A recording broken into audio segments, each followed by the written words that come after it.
ધવલ, સમગ્ર માહિતી આપવા બદલ। અત્યારે હાલ લોકસભામાં અમિત શાહ સંબોધન કરી રહ્યા છે। સીધા જઈએ निर्दोष नागरिकों की धर्म पूछकर उनको मारा गया, इनके परिवार के सामने मारा गया और बड़ी बर्बरता के साथ ये हत्याएं की गई। इसकी मैं घोर निंदा करता हूं और जो मारे गए हैं इनके परिजनों के साथ अत्यंत हृदय की गहराइयों से मैं संवेदना भी व्यक्त करना चाहता हूं। ऑपरेशन सिंदूर के जवाब में पाकिस्तान के हमारे नागरिक ठिकानों पर गोलीबारी की, इसमें भी कुछ नागरिक हताहत हुए। गुरुद्वारा भी टूटा, मंदिर भी टूटा। जो भी नागरिक उसमें घायल हुए हैं और जो हताहत हुए हैं वो सभी के प्रति मैं पूरे सदन की ओर से गहरी संवेदना व्यक्त करना चाहता हूं। माननीय अध्यक्ष जी, कल से यहां पर पक्ष और विपक्ष दोनों की चर्चा चल रही है और स्वाभाविक है जब इस तरह की नृशंस घटना घटे देश में तब इस पर मुक्त चर्चा भी होनी चाहिए, चिंतन भी होना चाहिए। आगे न हो इसकी व्यवस्था की भी चिंता होनी चाहिए। माननीय अध्यक्ष जी, मैं विषय पर आने से पहले आपके माध्यम से सदन को और सदन के माध्यम से पूरे देश को ऑपरेशन महादेव जो कल एक हुआ है इसकी जानकारी देना चाहता हूं। माननीय अध्यक्ष जी, कल ऑपरेशन महादेव में सुलेमान उर्फे फैजल जट, अफगान और जिब्रान, 3 आतंकवादी सेना, सीआरपीएफ और जम्मू कश्मीर पुलिस के संयुक्त अभियान में ऑपरेशन महादेव में मारे गए। और माननीय अध्यक्ष जी, ये जो सुलेमान है ए श्रेणी का लश्कर ए तोयबा का कमांडर था।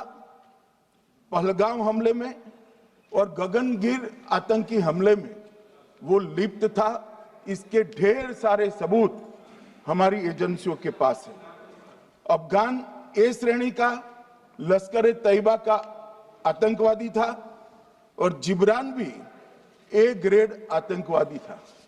और माननीय अध्यक्ष जी, मैं सदन को और सदन के माध्यम से पूरे देश को बताना चाहता हूं, जिन्होंने बैसरन घाटी में हमारे प्रवासियों को, नागरिकों को मारा था, ये तीनों आतंकवादी ये थे और तीनों मारे गए।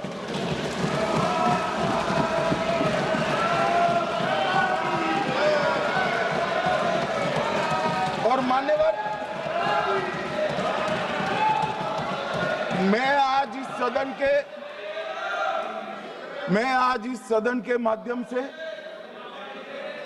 सेना के पैरा 4, सीआरपीएफ के सारे जवान जो अभियान में शामिल थे और जम्मू कश्मीर पुलिस के जो जवान थे, वो सभी को सदन और पूरे देश की ओर से बहुत बहुत साधुवाद देना चाहता हूं।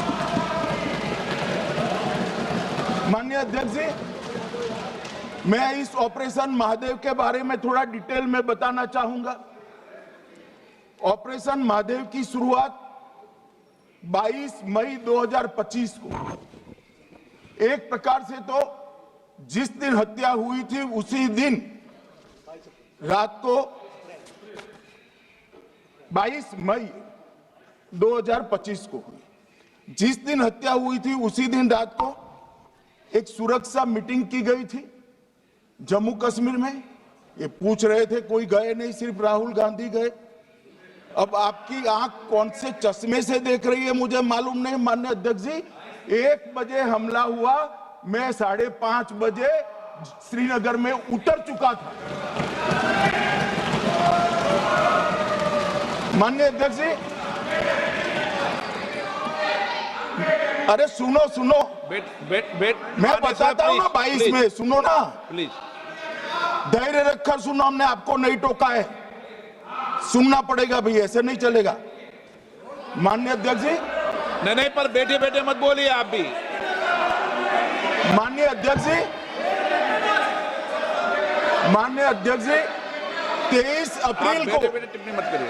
एक सुरक्षा मीटिंग की गई, सभी सुरक्षा बल, सेना, CRPF, BSF, Jammu Kashmir police, और सबसे पहले उसमें निर्णय किया गया कि जो नृशंस हत्यारे हैं वो देश छोड़कर पाकिस्तान भाग न पाए, इसकी हमने पुख्ता व्यवस्था की और भागने नहीं दी। 22 मई को आईबी के पास एक ह्यूमन इंटेल आई और एक क्षेत्र के अंदर, दाची गांव क्षेत्र के अंदर आतंकवादियों की उपस्थिति की सूचना मिली। आईबी और सेना द्वारा दाचीकाम क्षेत्र में अल्ट्रा सिग्नल कैप्चर करने के लिए जो इंस्ट्रूमेंट हमारी एजेंसियों ने बनाए हैं, इसके द्वारा इस सूचना को पुख्ता करने के लिए मई से 22 जुलाई तक लगातार प्रयास किए गए। ठंड में ऊंचाइयों पर हमारे सेना के अधिकारी पैदल इनके सिग्नल प्राप्त करने के लिए घूमते रहे, आईबी के अफसर भी घूमते रहे, सीआरपीएफ भी घूमती रही, और मान्यवर 22 जुलाई को हमें सफलता मिली। सेंसर्स के माध्यम से आतंकवादी होने की पुष्टि मिल गई। तब 4 पैरा जो हमारी सेना का एक हिस्सा है, उसकी नेतृत्व में 4 पैरा के जवान, सीआरपीएफ के जवान और जम्मू कश्मीर पुलिस के जवान मान्यवर एक साथ ये आतंकवादियों को घेरने का काम किया। सेना, सीआरपीएफ, जम्मू कश्मीर पुलिस की मीटिंग भी की गई। जो 5 ह्यूमन एसेट्स थे उनको भी वहां भेजा गया, और कुल मिलाकर कल जो ऑपरेशन हुआ, इसमें हमारे निर्दोष नागरिकों को मारने वाले तीनों आतंकी मौत के घाट उतार दिए। मान्यवर, तीनों के नाम मैंने बताए हैं, सुलेमान उर्फे फैजल जट, अफगान और जिब्रान। मान्यवर, वो तो एक आशंका थी कि यही लोगों ने घटना की है, मगर मैं बाद में एनआईए की जांच पर आता हूं, एनआईए ने पहले से ही इनको, जिन्होंने आसरा लिया था, वो लोगों को गिरफ्तार कर रखा था, उनको खाना पहुंचाने वाले लोगों को अपने कब्जे में रखा था। तो जब आतंकवादियों के शव श्रीनगर आए, इनसे पहचान कराई गई, 4 लोगों ने पहचान लिया, यही 3 लोग थे जिन्होंने पहलगांव में आतंकी घटना को। मगर हमने इस पर भी भरोसा नहीं किया मान्यवर, कोई जल्दबाजी नहीं की। हमने जो आतंकी घटना स्थान से कारतूस मिले थे, वो कारतूस का एफएसएल रिपोर्ट पहले से करा कर रखा था, और चंडीगढ़ सेंट्रल एफएसएल के अंदर बैलिस्टिक रिपोर्ट के आधार पर उनका रिपोर्ट तैयार था। जब ये कल आतंकवादी मारे गए, इनकी 3 राइफलें पकड़ी गई, एक M9 अमेरिकन राइफल थी और 2 AK-47 राइफल थी। जो कारतूस मिले थे वो भी M9 और AK-47 के भी थे, मगर हमने इससे भी संतोष नहीं माना। ये राइफलों को एक विशिष्ट विमान के द्वारा कल रात को 12 बजे चंडीगढ़ पहुंचा गया, और पूरी रात फायरिंग कर इसके भी खाली खोखे जनरेट किए गए। 2 खोखों का मिलान किया गया, राइफल की नाली और निकले हुए खोखों का भी मिलान हो गया। तब ये तय हो गया कि इन्हीं 3 राइफलों से हमारे निर्दोष नागरिक मारे गए। और मान्यवर, आज मैं सदन को बताते हुए बहुत खुश हूं, मोदी जी ने ऑपरेशन सिंदूर कर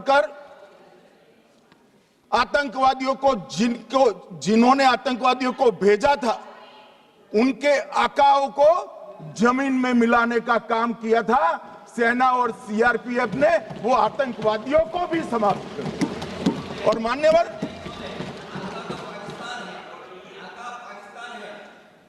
कौन पाकिस्तान से आपकी बात होती है क्या? अरे बैठ जाओ भाई।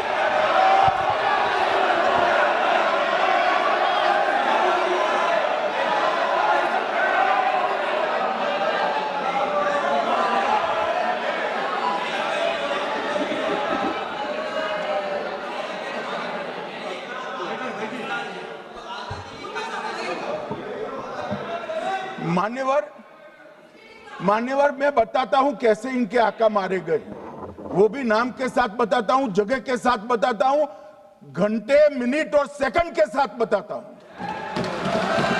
मान्यवर मैं तो अपेक्षा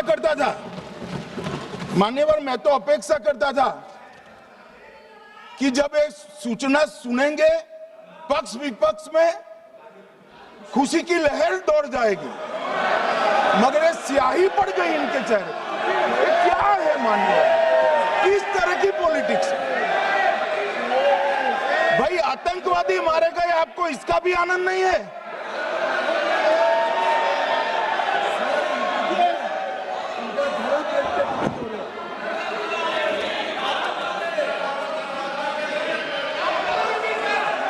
अखिलेश जी बैठ जाइए, मेरा पूरा जवाब सुनिए, आपका सब जवाब आ जाएगा।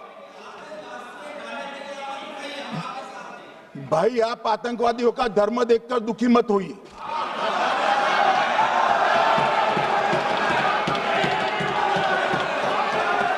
अखिलेश बैठ जाइए यार।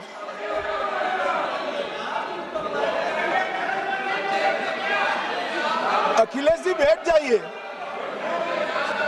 मान्यवर किसी को संशय रखने की जरूरत नहीं है। बैलिस्टिक रिपोर्ट मेरे पास है, मेरे हाथ में है, और 6 वैज्ञानिकों ने इसको क्रॉस चेक किया है। सुबह 4:46 पर फोन पर मुझे 6 ने वीडियो फोन पर कहा है कि 100% वही गोलियां हैं जो वहां चलाई थी। मान्यवर,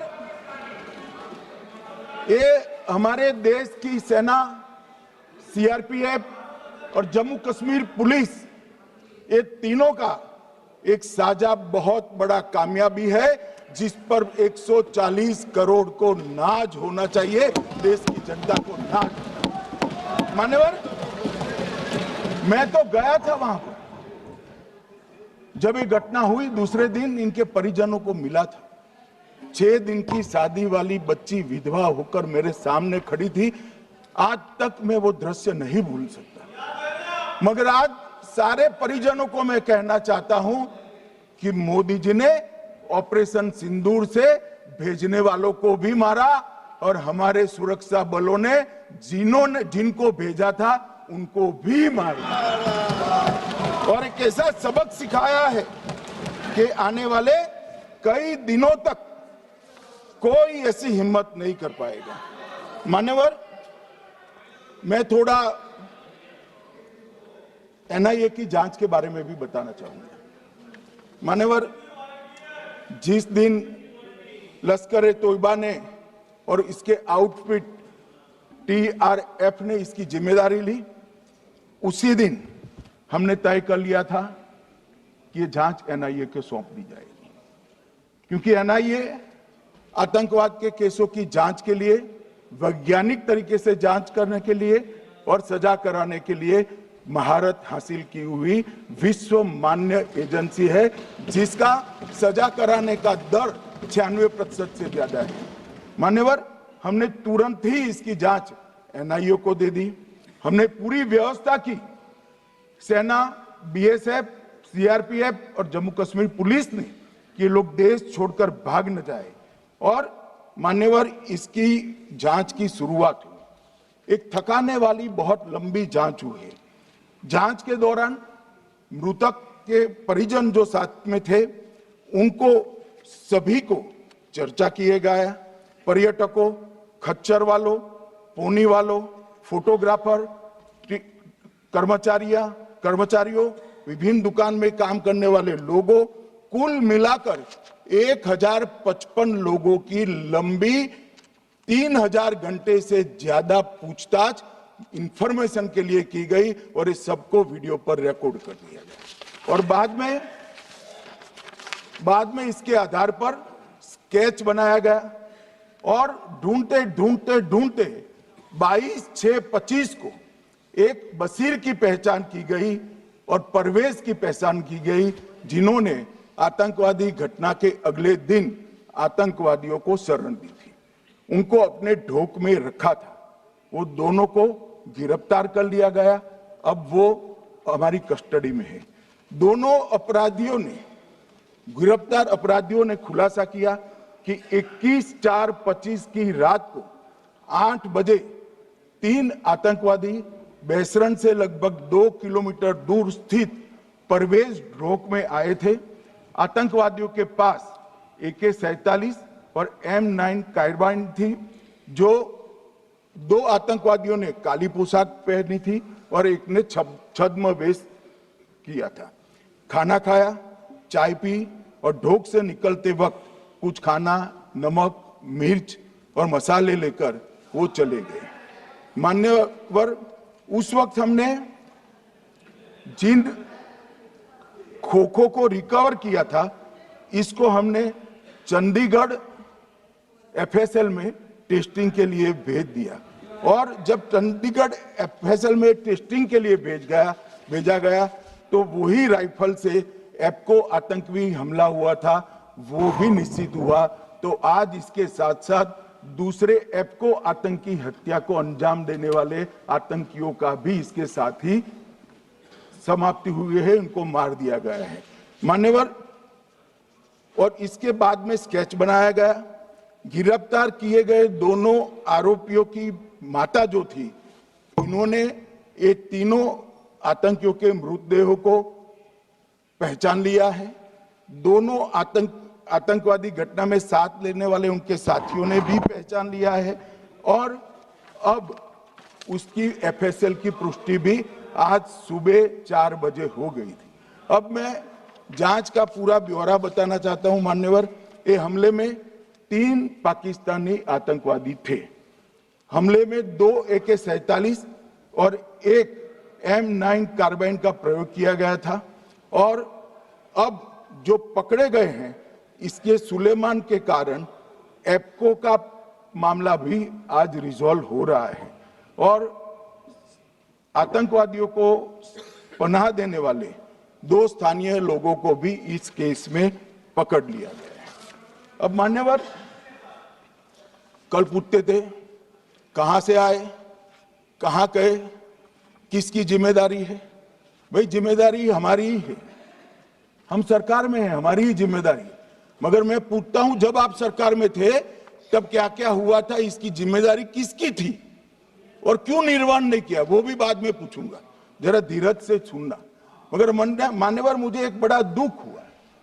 कल इस देश के पूर्व गृह मंत्री चिदंबरम जी ने सवाल उठाया कि क्या प्रूफ है कि ये आतंकवादी पाकिस्तान से आए, और मान्यवर कब उठाया, जब संसद में चर्चा होने वाली थी।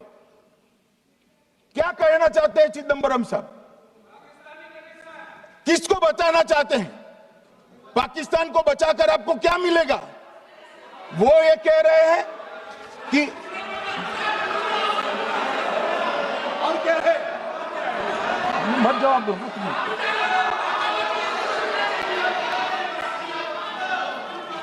मान्यवर, हमारे पास, मैं आज चिदंबरम साहब को कहना चाहता हूं, मैं आज चिदंबरम साहब को आपके माध्यम से कहना चाहता हूं, हमारे पास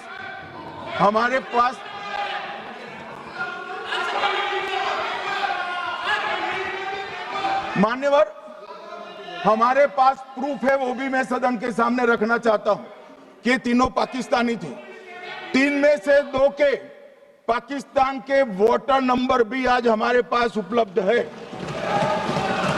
मान्यवर, ये राइफलें हैं, ये राइफलें भी हमारे पास उपलब्ध है। इनके पास से जो चॉकलेटें मिली हैं, वो चॉकलेटें ढोक में से मिली, वो भी पाकिस्तान की बनाई हुई चॉकलेट है। मान्यवर, ये कहते हैं कि पाकिस्तानी नहीं थे, इसका मतलब पूरी दुनिया के सामने इस देश का एक पूर्व गृह मंत्री पाकिस्तान को क्लीन चिट दे रहा है।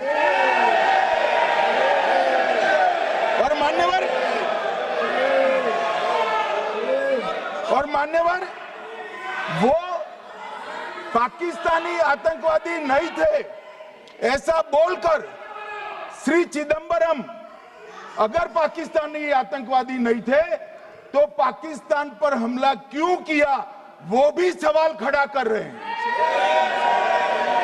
मान्यवर, आज पूरी दुनिया ने हमारे संसद सदस्य गए थे, स्वीकारा था कि हमला पाकिस्तान ने किया है। और इस देश का गृह मंत्री जो कांग्रेस पार्टी से आता है, वो कहता है कि क्या सबूत है।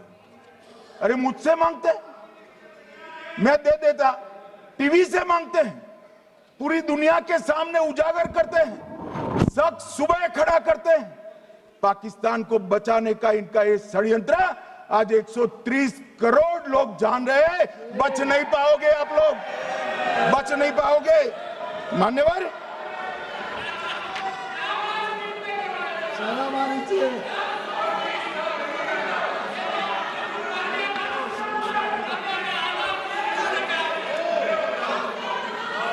मान्यवर, अब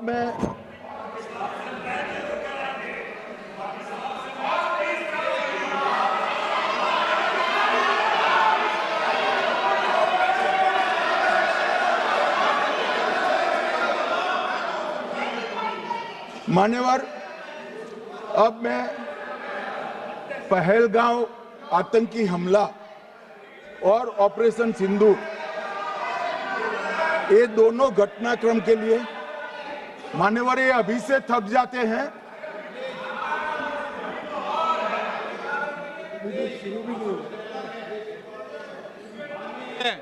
प्लीज बैठिए।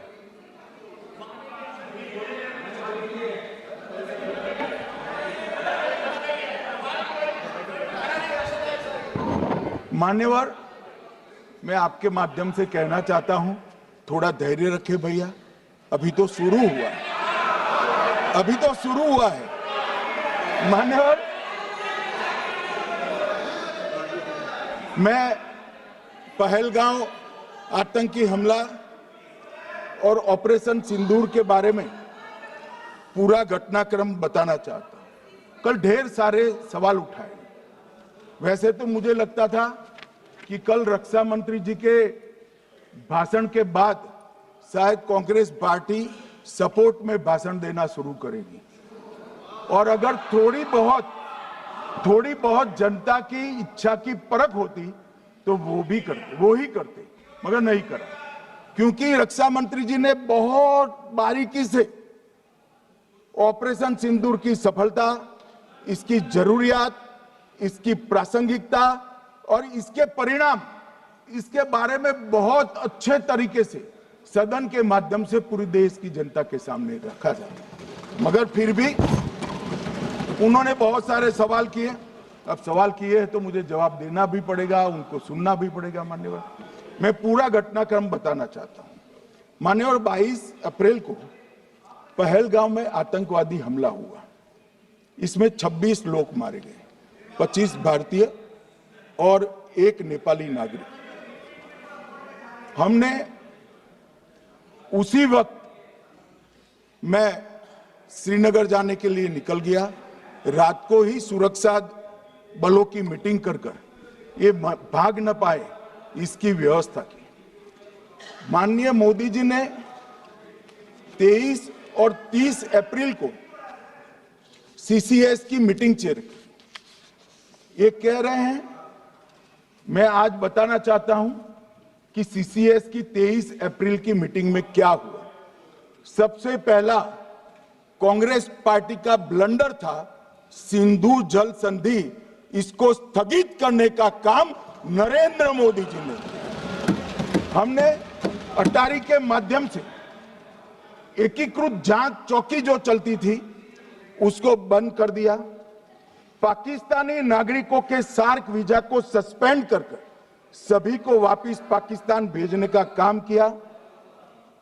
पाकिस्तान स्थित उच्चायोग ने रक्षा, सैन्य, नौसेना के सलाहकारों को अवांछनीय व्यक्ति घोषित किया, संख्या को 55 से घटाकर 30 किया और सीसीएस ने ये संकल्प लिया कि जहां पर भी ये आतंकवादी छुपे हैं उनको और उनकी ट्रेनिंग करने वाले अड्डों को सेना, पुलिस, सीआरपीएफ, बीएसएफ उचित जवाब देगी। मान्यवर, जिस तारीख को ये हुआ उसी दिन ये निर्णय हो चुका।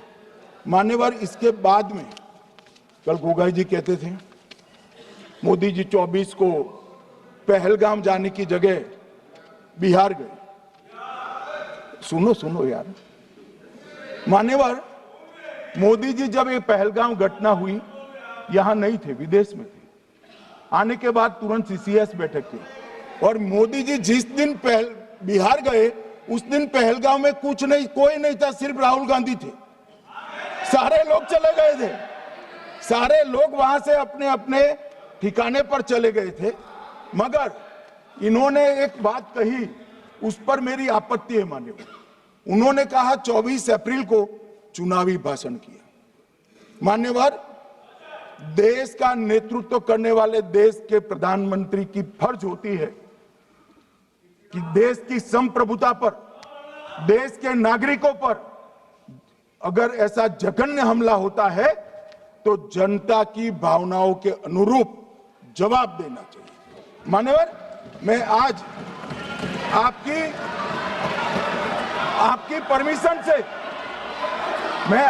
परमिशन से मोदी जी के बिहार भाषण के कुछ अंश पढ़ना चाहता हूं। कोट अनकोट है। 22 अप्रैल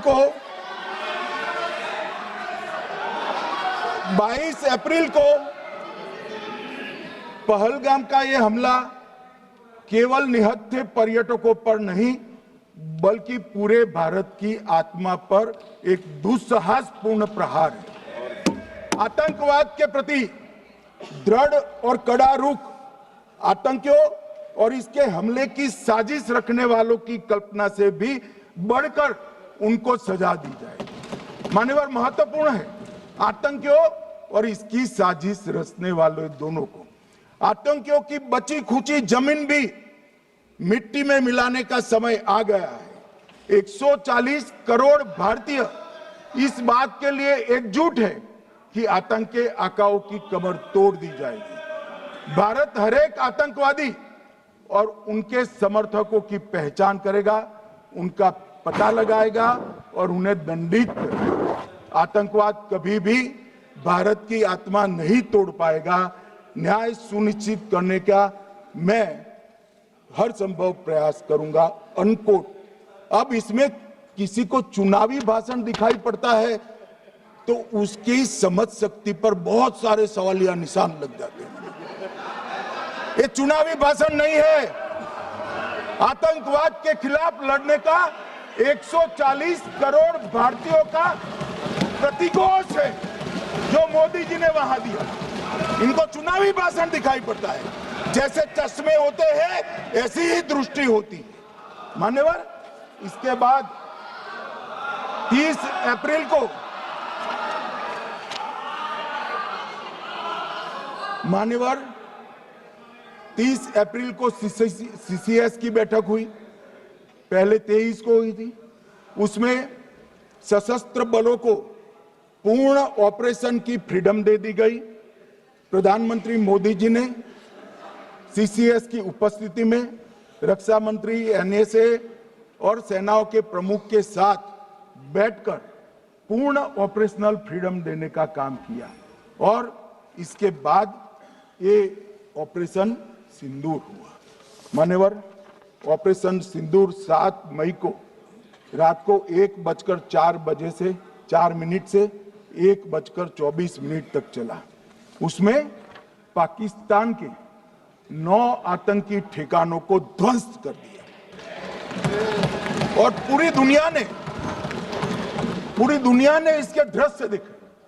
साहब, इससे बड़ा संयमित हमला नहीं हो सकता। आजकल दुनिया में युद्ध चल रहे हैं, हम देख रहे हैं, बच्चे मर रहे हैं, महिलाएं मर रही, निर्दोष मर रहे। हमने 9 आतंकी अड्डों को समाप्त किया, परंतु एक भी सिविलियन नहीं मारा गया, केवल और केवल आतंकी मारे गए।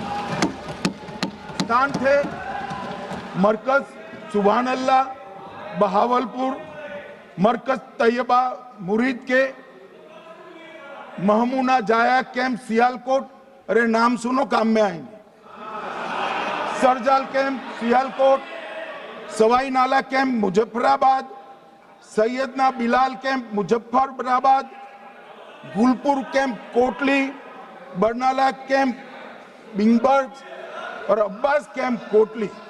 मान्यवर, सर्जिकल स्ट्राइक और एयर स्ट्राइक में हमने पाक ऑक्यूपाई कश्मीर में ही हमला किया, एक प्रकार से भारत के हिस्से पर ही हमला किया। पाक ऑक्यूपाई कश्मीर हमारा ही है, तो हमने तो हमारे हिस्से में हमला किया, मगर इस बार 100 किलोमीटर अंदर घुसकर पाकिस्तान की भूमि पर आतंकवादियों को तबाह करने का काम। और मान्यवर, ये आतंकी के ठिकानों पर हमला हुआ, इसमें मारा कौन गया?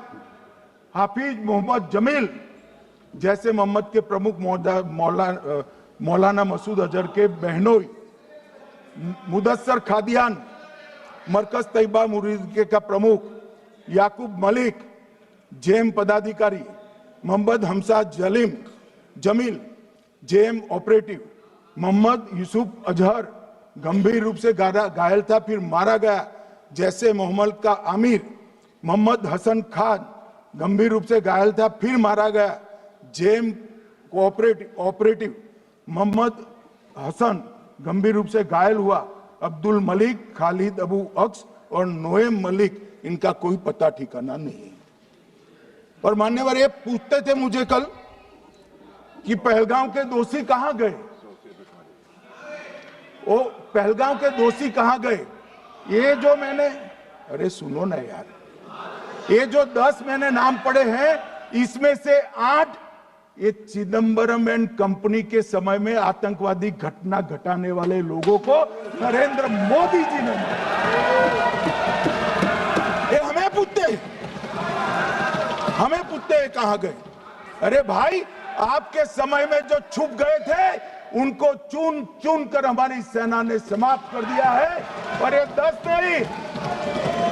नहीं, कल राजनाथ जी घबराते घबराते बोले हैं, अब ऑथेंटिक शब्द का है, मैं बढ़ा नहीं सकता, मगर कम से कम 100 लोगों को हमारी सेना ने समाप्त, 100 से अधिक लोगों को हमारी सेना ने समाप्त करने का काम। मान्यवर, और इस पर भी गर्व नहीं कर सकते आप, इस पर भी गर्व नहीं कर सकते।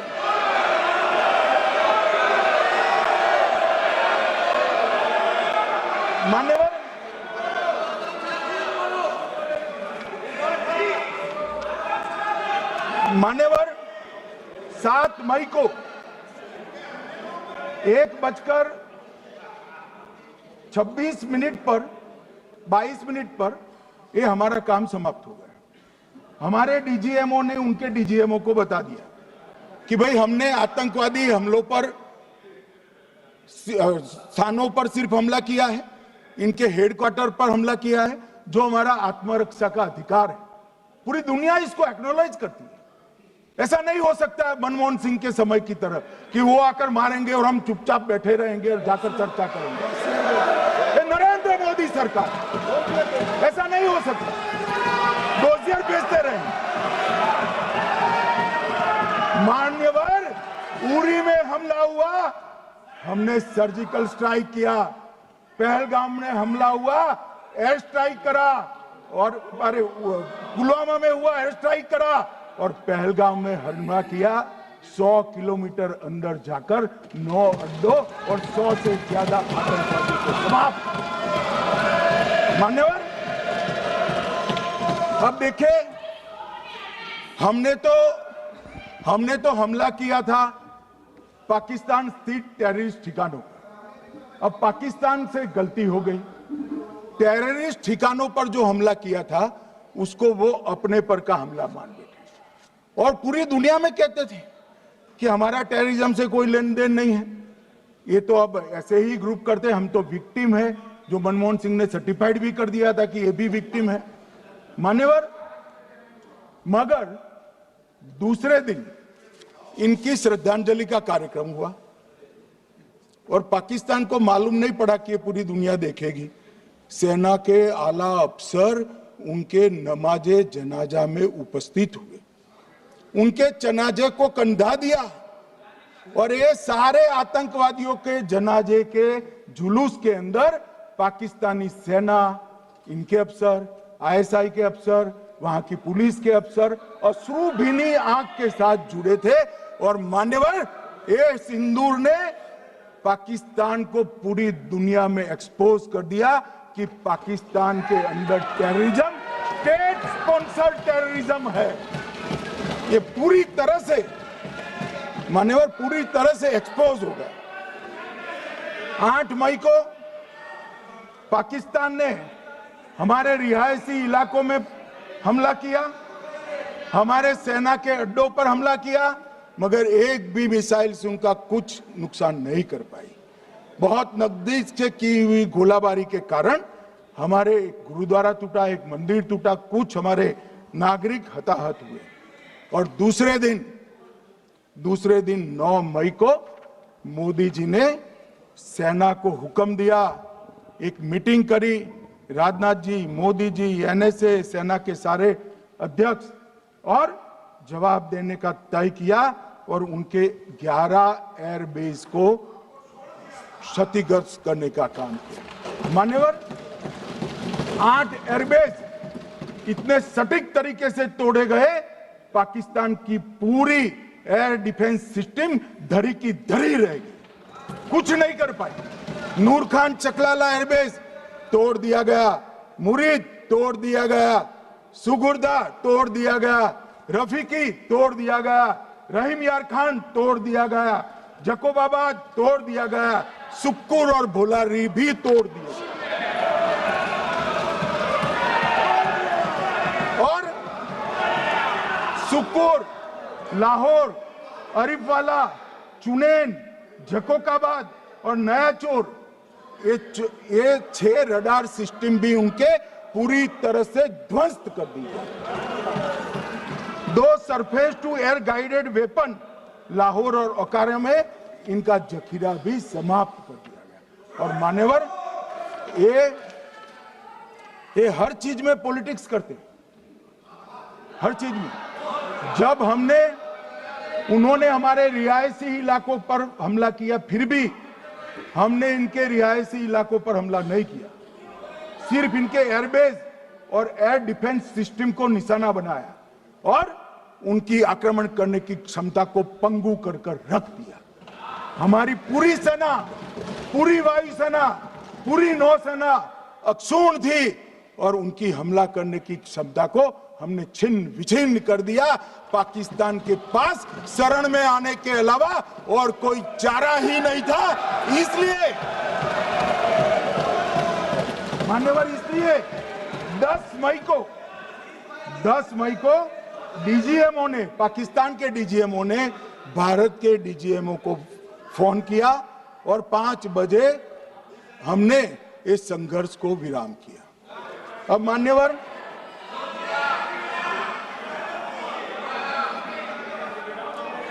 ये लोग कल सवाल उठा रहे थे कि इतनी अच्छी पोजीशन में थे, आपने युद्ध क्यों नहीं किया? युद्ध के कई परिणाम होते हैं मान्यवर, करना न करना वो सोचकर करना पड़ता है। मगर मैं इसी देश के इतिहास से कुछ घटनाएं बताना चाहता हूं। 1948 में मान्यवर, कश्मीर में हमारी सेनाएं निर्णायक बढ़त पर थी। सरदार पटेल ना बोलते रहे, जवाहरलाल नेहरू जी ने एक तरफा युद्ध विराम कर दिया और मान्य साथ कहता हूं, मैं इतिहास का विद्यार्थी हूं। पाक ऑक्यूपाई कश्मीर का अगर अस्तित्व है तो जवाहरलाल नेहरू जी की ये युद्ध विराम के कारण है। इसका जिम्मेदार जवाहरलाल नेहरू है। मान्यवर, 1960 में सरदार पटेल ने विरोध किया था, गाड़ी लेकर आकाशवाणी तक गए थे, घोषणा न करते दरवाजे बंद कर दिए थे।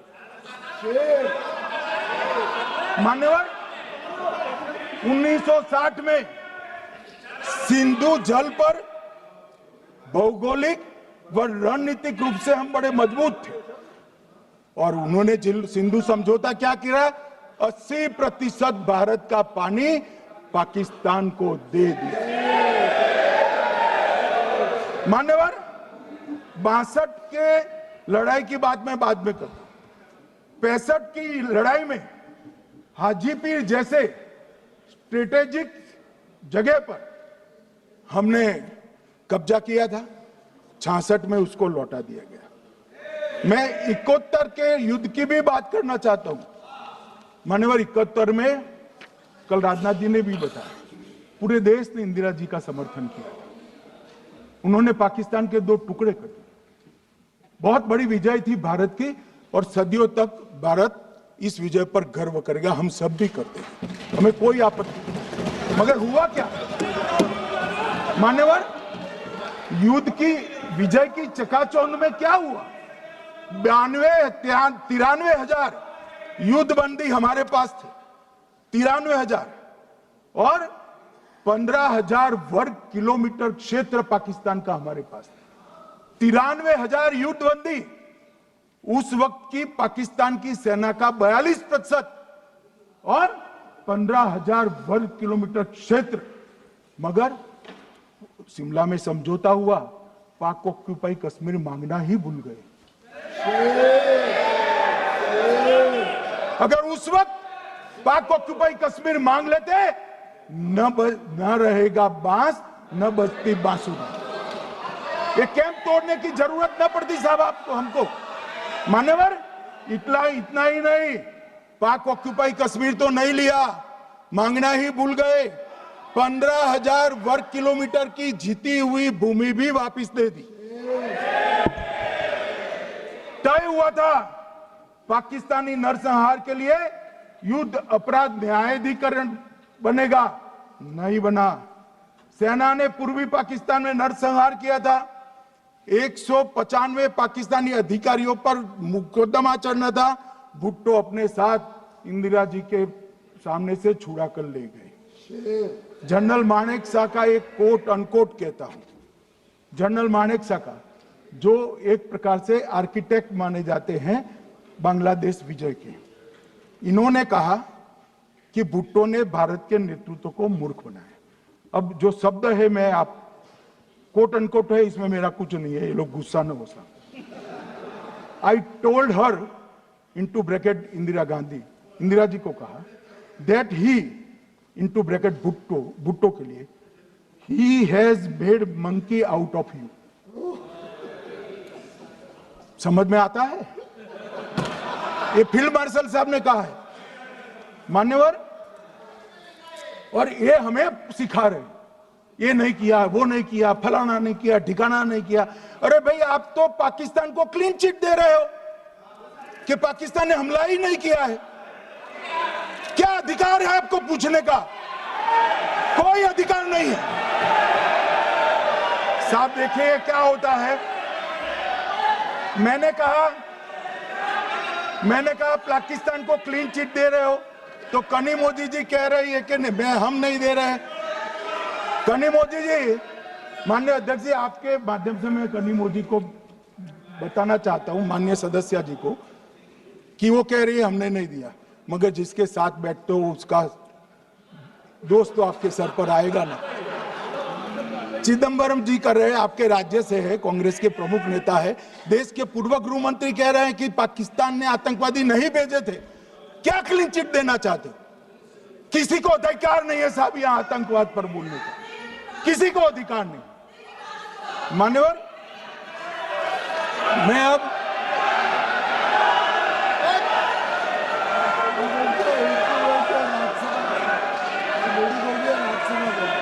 मान्यवर, मैं उनको बताना चाहता हूं अभी आधा भी नहीं हुआ है, जरा सुनो।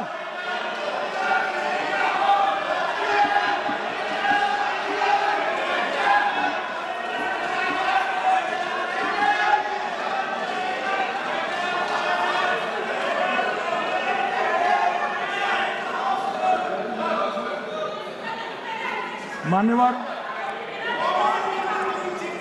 62 के चिन्ह में क्या हुआ, 62 के युद्ध में क्या हुआ मान्य?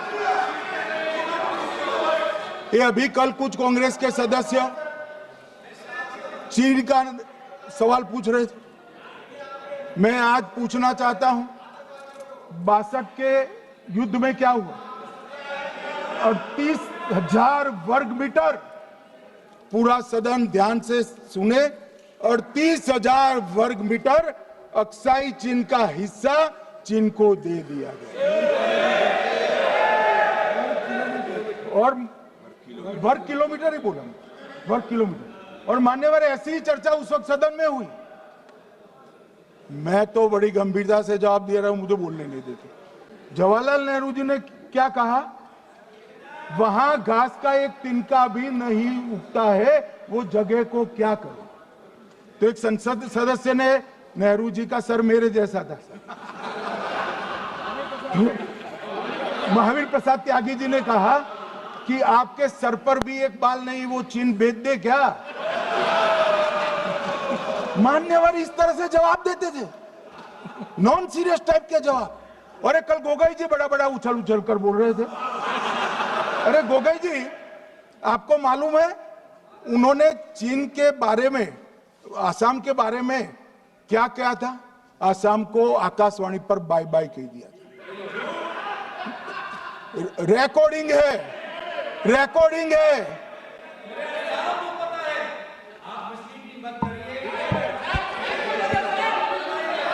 मान्यवर, मैं भी सहमत हूं, मैं भी सहमत हूं, पूरे आसाम को पता है। मान्यवर,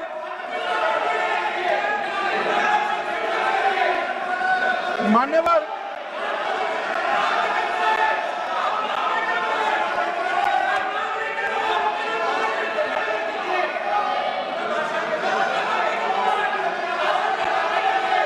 मान्यवर, मुझे मालूम है पूरे आसाम को पता है, इसीलिए तो वो विरोध पक्ष में बैठे हैं वहां पर आसाम में, पूरे आसाम को पता है। और मान्यवर,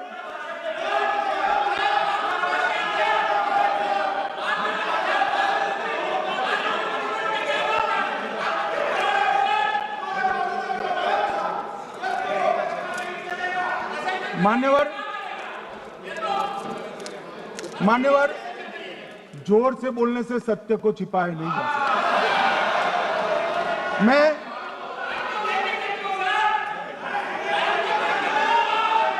मान्यवर, मैं selected works of Jawaharlal Nehru series volume 29 पृष्ठ 231 पर से एक जवाहरलाल नेहरू जी के पत्र को कोट करना चाहता हूं। अनौपचारिक रूप से संयुक्त राज्य अमेरिका ने यह सुझाव दिया कि चीन को संयुक्त राष्ट्र में तो ले लिया जाए, मगर सुरक्षा परिषद को नहीं, सुरक्षा परिषद में भारत को लेना चाहिए। यह अमेरिका का प्रस्ताव था। नेहरू जी ने कहा, हम इसे स्वीकार नहीं करते क्योंकि इससे चीन के साथ हमारे संबंध खराब होंगे और चीन जैसे महान देश को बुरा लगेगा। मान्यवर, आज चीन सुरक्षा परिषद में है और भारत बाहर है। मोदी जी प्रयास करें अंदर ले जाने का, इसका कारण जवाहरलाल नेहरू का ये स्टैंड है।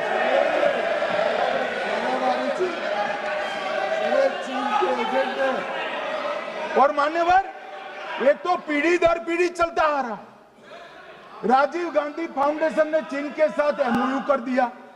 अब कहते नहीं है कि एमओयू में क्या था, ये तो बताओ भाई, क्या एमओयू किया था राजीव गांधी फाउंडेशन ने? और जब डोकलाम में हमारे सेना के जवान चीन की सेना के सामने आंख में आंख डालकर बैठे थे, वो चीन के राजदूत के साथ राहुल गांधी मीटिंग कर। ये मान्यवर ऐसा नहीं है। जवाहरलाल नेहरू, सोनिया गांधी, राहुल गांधी, तीन तीन पीढ़ी तक के चीन का प्रेम उतरता जा रहा है। मान्यवर मान्यवर मैं अभी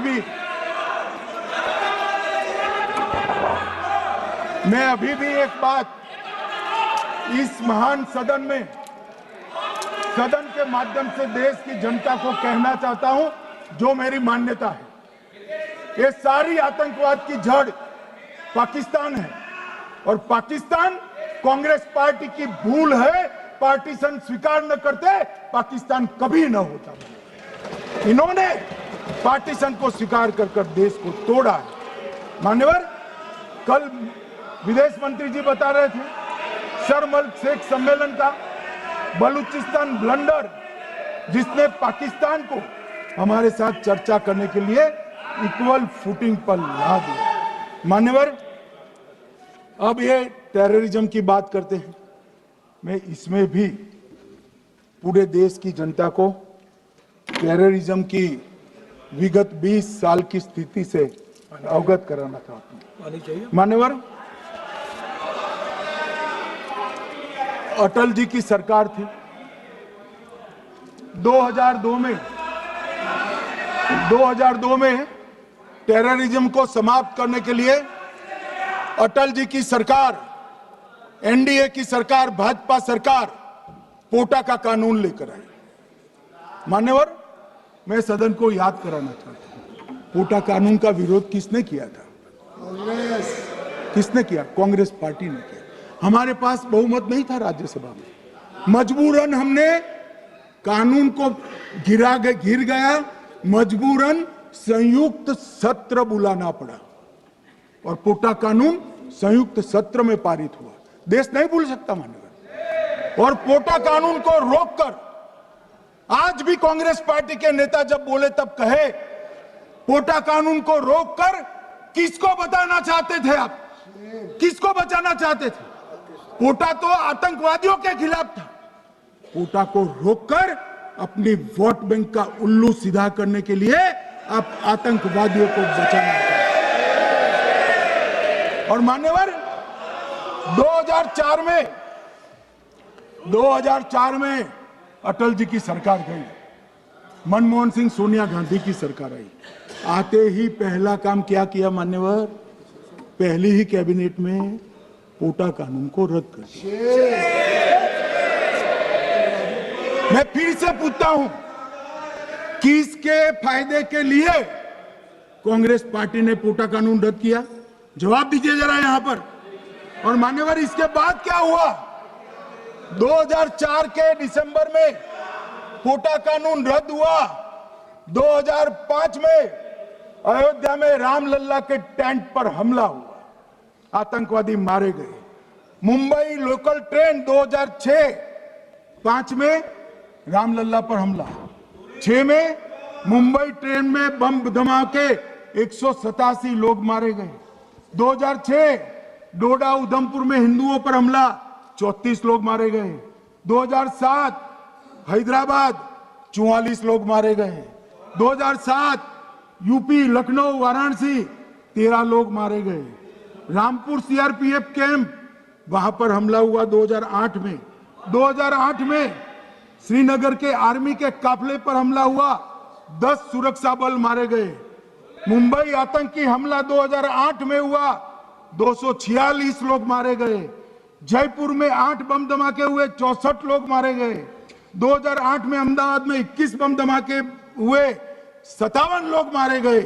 दिल्ली में 2008 में 5 धमाके हुए, 22 लोग मारे गए। और पुणे की जर्मन बेकरी 17 लोग मारे गए। वाराणसी में 10 में धमाका हुआ, 11 में मुंबई में 3 धमाके हुए, 27 लोग मारे गए। अब मैं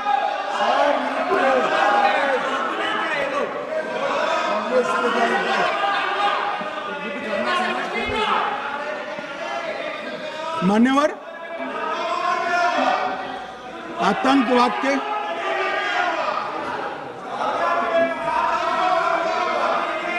मान्यवर आतंकवाद के खिलाफ लड़ाई होती, कभी वो हमला करते हैं, मगर सवाल ये है कि इन्होंने 5 से 11 के बीच में 27 जघन्य हमले किए, 1000 के करीब करीब लोग मारे गए। आपने क्या किया? क्या किया आपने? जवाब दीजिए, क्या किया? और मैं राहुल गांधी जी को चैलेंज देना चाहता हूं, इन्होंने इस आतंकवादी हमलों के खिलाफ उनकी सरकार ने जो कदम उठाए, यहां खड़े रहकर हिम्मत से बताए देश की जनता को। कुछ नहीं किया मान्यवर। ये यहां से आतंकवादियों की फोटो पाकिस्तान भेजते रहे, डोजियर भेजते रहे। और मान्यवर ये कहते हैं कि आपके समय में भी हमले हुए। मैं उनको अंतर समझाना चाहता हूं, वो देख नहीं पा रहे। मान्यवर, हमारे समय में जो भी आतंकवादी घटना हुई, पाक प्रेरित और कश्मीर सेंट्रिक हुई। देश के हिस्से में 2004 से 2014 से 2025 तक एक भी घटना नहीं हुई है मान्यवर। ये नरेंद्र मोदी सरकार है मान्यवर। और कश्मीर में भी आज स्थिति ऐसी हुई है, उनको पाकिस्तान से आतंकवादी भेजने पड़ते हैं। कश्मीर में आतंकवादी अब हमारे नहीं बनते हैं मान्यवर। और मैं सलमान खुर्शीद जी को भी याद करना चाहता हूं। एक बार मैंने बड़े सवेरे में नाश्ता करता था, टीवी पर उनको रोते हुए देखा। मुझे लगा क्या हुआ, कोई बड़ी घटना हो गई।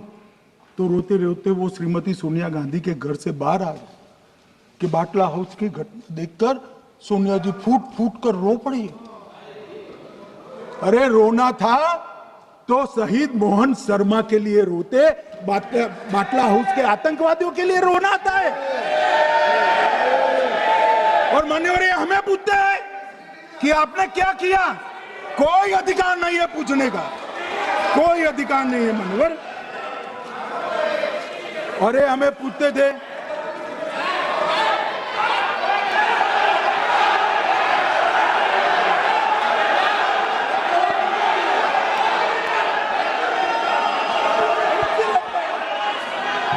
मान्यवर, अभी 25% बाकी।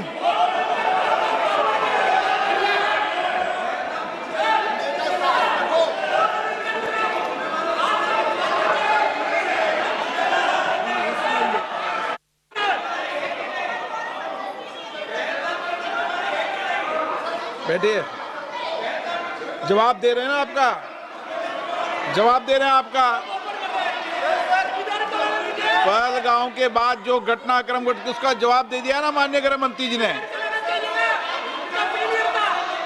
आपने पूछा आतंकवादियों क्या हुआ, आतंकवादियों का जवाब दे दिया। क्या पूछना चाहते हैं आप? आपने हर सवाल पूछा, हर सवाल जवाब सुनिए माननीय गृह मंत्री जी। मान्यवर, इन लोगों को कल ऐसा था कि ये जो बेसरन के गुनहगार है वो पाकिस्तान भाग गए। तो बड़े आवाज से पूछते थे, भाग गए भाग गए भाग गए, गृह मंत्री क्या करता है, जिम्मेदारी ले। हमारी तो सेना ने ठोक दिया, सीआरपीएफ ने ठोक दिया मान्यवर। अब मेरा तो जवाब बनना ना देता है ना वो मांगना बनता है। मगर मैं उनको कुछ पूछना चाहता हूं।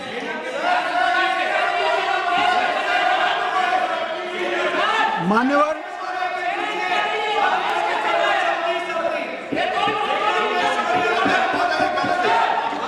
प्लीज, मारेगी तो सेना है ना, सेना अब ऐसे भी मारेगी ना। तो वो भी ये कह रहे हैं सेना और सीआईएसएफ ने मारा।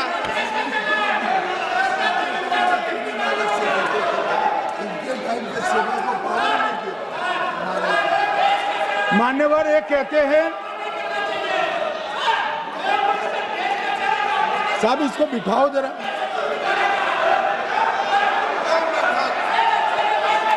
हाँ प्लीज बैठिए बैठिए बैठिए बैठिए। बैठिए।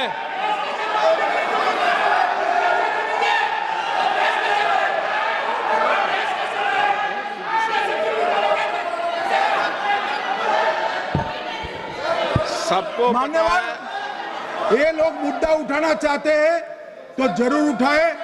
मैं आज सुबह ही सलमान खुर्शीद जी का वो इंटरव्यू मेरे मोबाइल में रिजर्व कर आया हूं।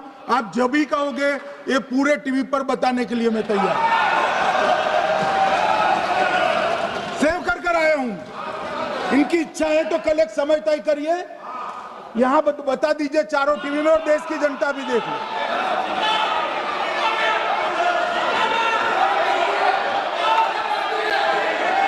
मान्यवर कह रहे हैं बताओ, आप बताओ, बताना है या नहीं बताना? नहीं, पूछो ना उनको।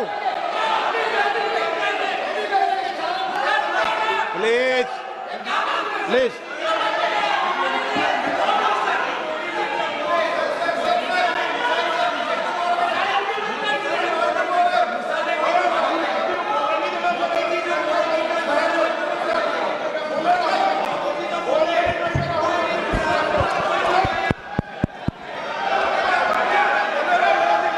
बिट्टू बैठ जाओ।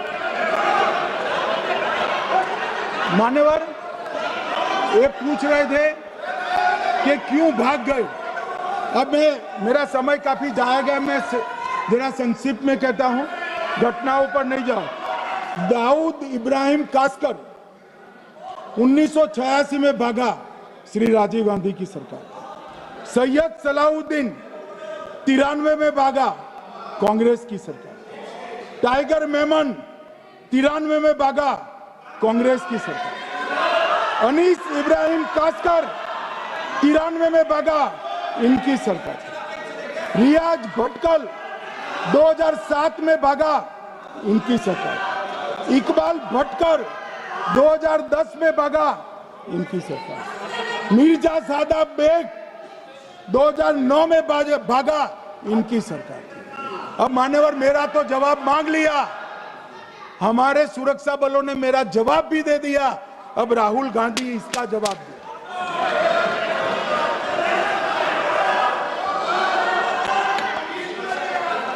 मान्यवर अब मैं कश्मीर के विषय में मैं बात करना चाहता हूं। कल कहते थे कि गृह मंत्री ने भाषण किया था कि 370 की कलम जाएगी तो आतंकवाद कम हो जाएगा। क्या हो? मान्यवर मेरा हिसाब देना बनता है। हम भारतीय जनता पार्टी के कार्यकर्ता हैं, ये नरेंद्र मोदी जी की सरकार है, हम जवाबदेह होते हैं जनता के प्रति, संसद के प्रति और देश के हितों के प्रति। मैं आज देश की जनता के सामने 2004 से 14 और 2015 से 25 10-10 साल का लेखा जोखा रखना चाहता हूं। 2004 से 14 में अखंड सोनिया मनमोहन की सरकार थी 10 साल की, और 15 से 25 अखंड रूप से नरेंद्र मोदी जी की सरकार। कश्मीर में टेरर इंसिडेंट 7217 हुए थे 2004 से 14 में। 70% की कमी के साथ 2150 हो गए 1525। नागरिकों की मृत्यु 2004 से 14 में 1770 हुई, 2015 से 25 में कम होकर 357 हो गई, 80%। सिक्योरिटी फोर्सेस की मृत्यु 1060 हो गई उस वक्त, और हमारे समय में 542 हुई, और टेररिस्टों की मृत्यु में 123% की वृद्धि हुई। ये हमें पूछ रहे हैं क्या हुआ? आंकड़े से भाग नहीं सकते भाई, आंकड़े से भाग नहीं सकते। और अब मैं कहता हूं कि धारा 370 ने कश्मीर में आतंकवादी इकोसिस्टम को नष्ट कर दिया है, जिस धारा 370 को आपने इतने साल तक बचा कर।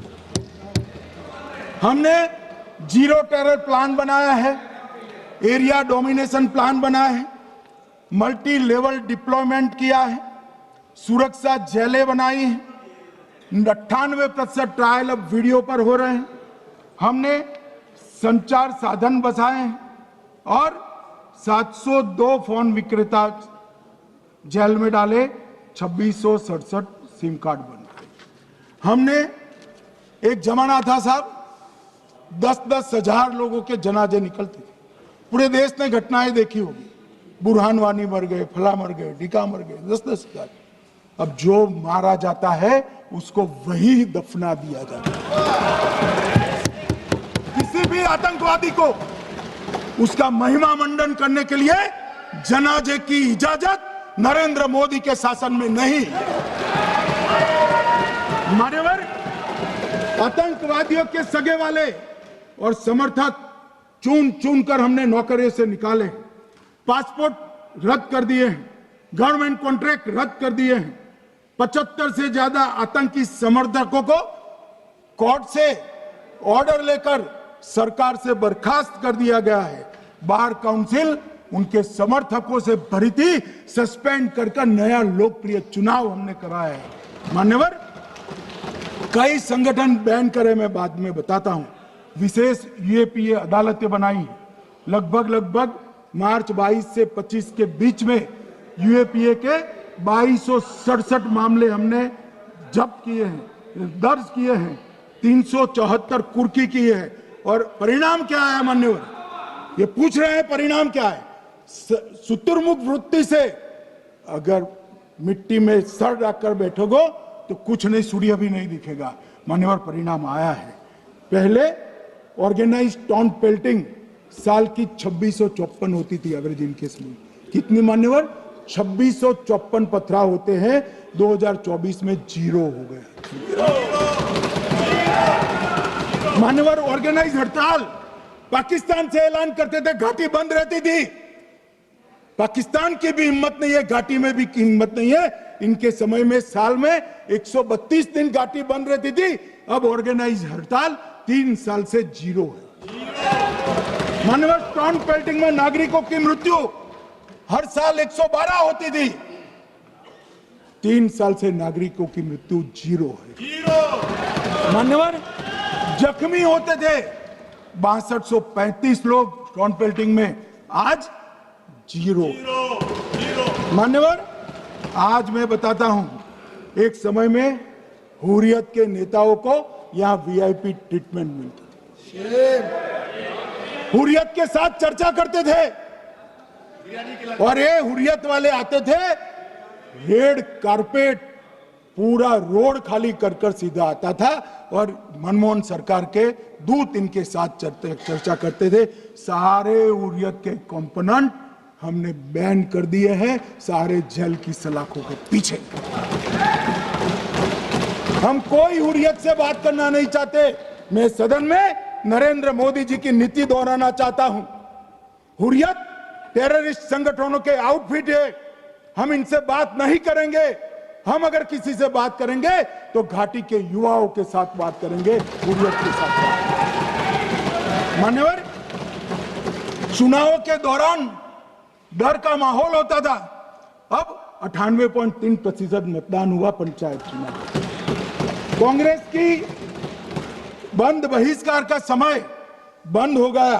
सेपरेटिस्ट बात करना चाहते थे, अब वो नहीं कर सकते। और मान्यवर, 2019 के बाद हमने कितने संगठन बैन करे, मैं बोलना चाहता हूं, थोड़ा समय चाहिएगा मान्यवर।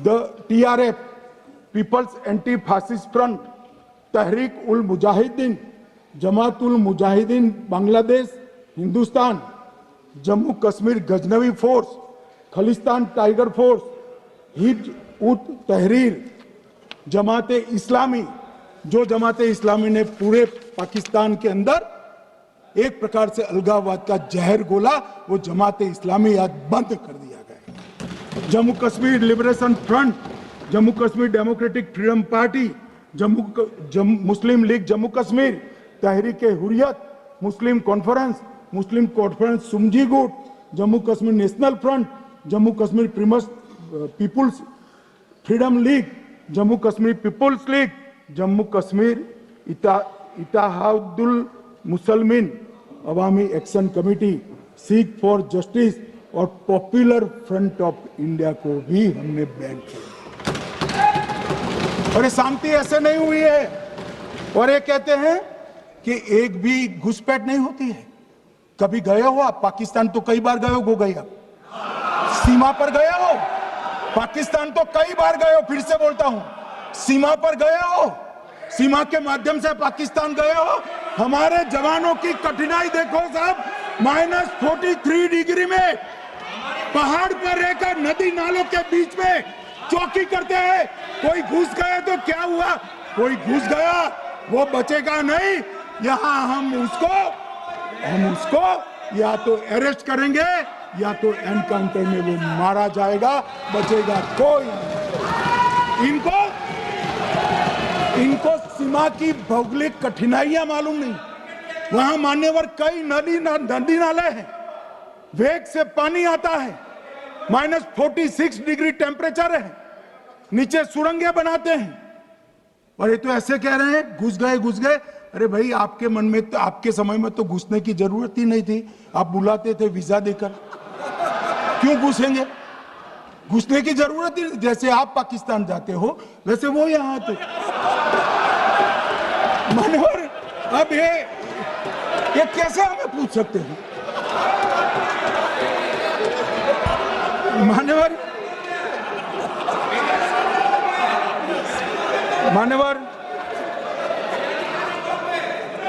मैं समझ रहा हूं मान्यवर, मैं समझ रहा हूं पोटा का विरोध करने वाले को नरेंद्र मोदी की आतंकवादी विरोधी नीति नहीं पसंद आई। मैं समझ रहा हूं पोटा रद्द करने वाले को नरेंद्र मोदी जी की एंटी टेरर नीति पसंद नहीं आई। मैं समझ रहा हूं टेररिस्टों का बचाव कर वोट बैंक बनाने वालों को एक कोई नीति पसंद नहीं आएगी। मानवर, इसका विरोधी होना है।